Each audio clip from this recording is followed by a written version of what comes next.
So ito na yung sayo natin, guys. Ang gagawin natin, ito may basahan, no? Basang-basahan. Tatakpan natin tapos i-sild natin sa plastic, sa cellophane. Ito lahat. So ito siya, oh. Para magkakaroon siya ng moist dyan. Hindi madadry yung ating sayon kahit ilang araw. So ito, plastic, tape natin.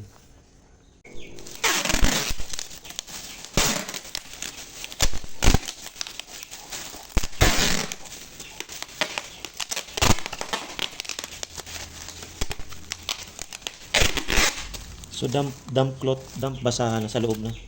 Dito na sa loob na. Tapos silupin lang. Boss, scotch tape. Tipa natin.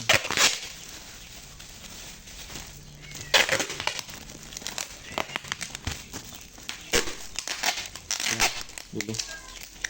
Vacuum na siya. May vacuum cellophane, vacuum bag, pwede 'yon. Ito na siya, sayon.